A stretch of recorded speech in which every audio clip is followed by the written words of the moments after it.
तो यहाँ पर हम बात कर रहे हैं JEE advance 2021 paper 1 physics section 2 पर हम पहुंच गए हैं और सेक्शन 2 में यहाँ पर हमारे पास 3 क्वेश्चन होंगे. There are 2 questions corresponding to each question stem.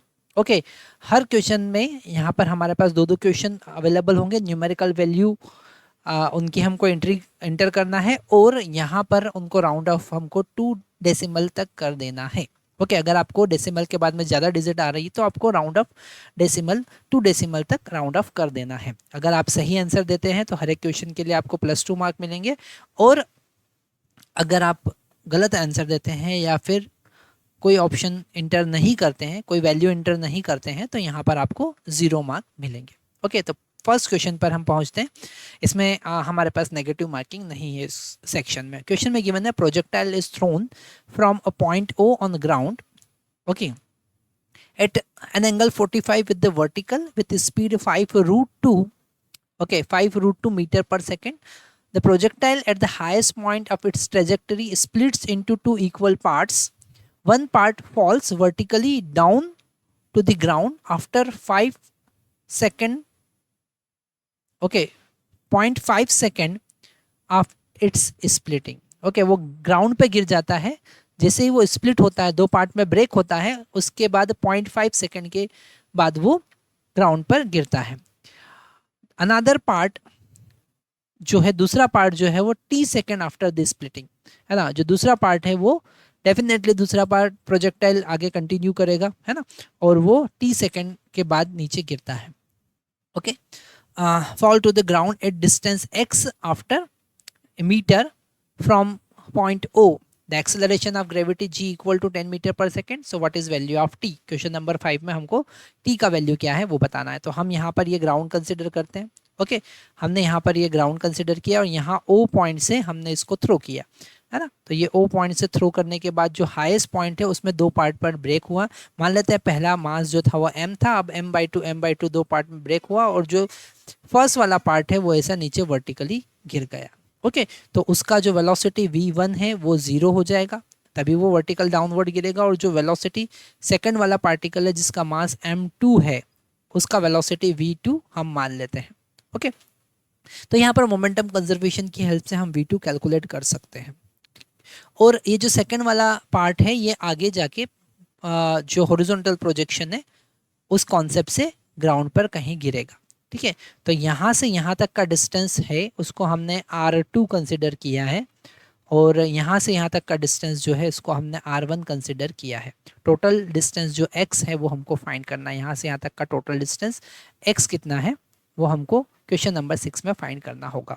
Okay, तो सबसे पहले हम t की बात करें तो हम सिंपल सा लॉजिक लगा सकते हैं t के लिए कि यहाँ पर वर्टिकल डायरेक्शन में दोनों के लिए वेलोसिटी 0 है और वर्टिकल डिस्टेंस दोनों इक्वल कवर कर रहे हैं, पार्टिकल नंबर 1 भी और पार्टिकल नंबर 2 भी. तो अगर हम t की बात करें तो t का वैल्यू भी 0.5 सेकेंड ही होना चाहिए. तो आप यहाँ पर एंटर करेंगे 0.5 सेकेंड. कितना? 0.5 सेकेंड. दोनों पार्टिकल के लिए टाइम ऑफ फ्लाइट जो होगा इक्वल होगा.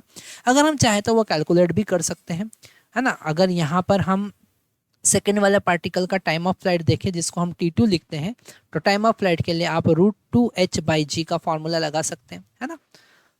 2h/g का फॉर्मूला हम लगा सकते हैं. तो यहाँ पर h का वैल्यू हम कैलकुलेट कर सकते हैं. h का वैल्यू क्या होगा? u² sin square theta divided by g. Maximum height का formula divided by 2g. u का वैल्यू हमको पता है 5√2 और इसका स्क्वायर हम करेंगे और sin 45 1/2 होता है, 1/√2 होता है और उसका स्क्वायर 1/2 हो जाएगा. ठीक है, 2 इंटू यहाँ पर 10 हम लिखेंगे, g का वैल्यू 10 गिवन है तो ये हो जाएगा 25 इंटू √2 का वैल्यू 2, यहाँ पर भी 1/√2 का वैल्यू 1/2 हो जाएगा डिवाइडेड बाई 2020. यहाँ से कैंसिल होगा, हमको मिला 5/4. ओके, इसका वैल्यू यहाँ फार्मूले में पुट करेंगे तो t2 का वैल्यू मिल रहा है √2 इंटू 5/4 डिवाइडेड बाई 10. ये 2 इंटू 5 10 हो जाएगा, 10 से 10 यहाँ पर कैंसिल हो जाएगा, 1/√4 that is equal to 1/2 that is equal to 0.5 second. तो यहाँ से वही आंसर जो हमने पहले कहा था वही आंसर आ रहा है. अगर हम नेक्स्ट क्वेश्चन नंबर 5 की बात करते हैं तो क्वेश्चन नंबर 5 में जैसा हम पहले डिस्कस क्वेश्चन नंबर 5 हमने सॉल्व किया है, क्वेश्चन नंबर 6 की बात करते हैं. तो क्वेश्चन नंबर 6 में हमको x फाइंड करना है. ठीक है। तो x फाइंड करने के लिए हम सबसे पहले R2 कैलकुलेट करेंगे और R2 होगा u इंटू T2। ओके, यहाँ पर हमको V2 इंटू T2, सबसे पहले हमको यहाँ पर V2 कैलकुलेट करना पड़ेगा और V2 के लिए मोमेंटम कंजर्वेशन का हम फार्मूला लगाएंगे।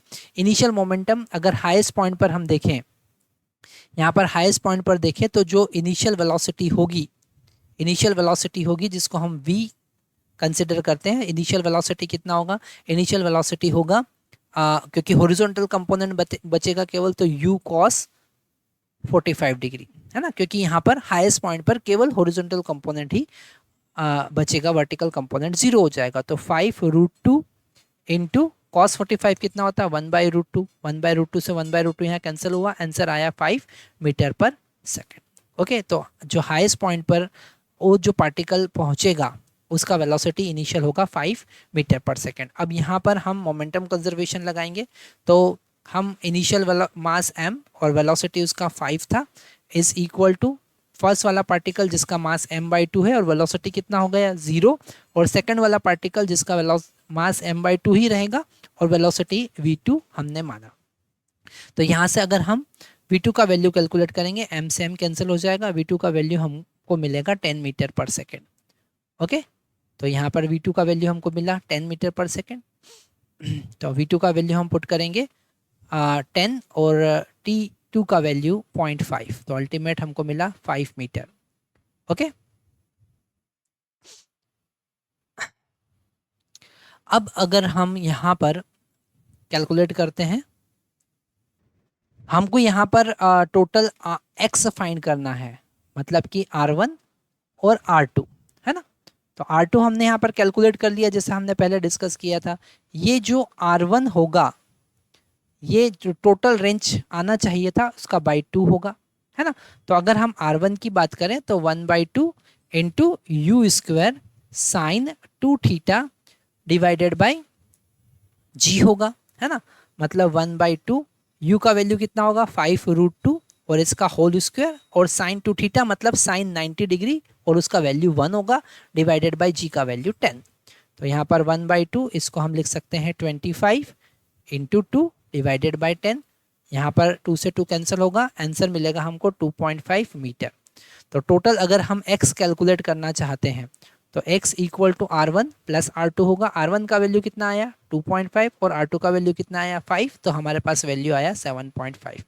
तो यहाँ पर हम इंटर करेंगे 7.5 मीटर।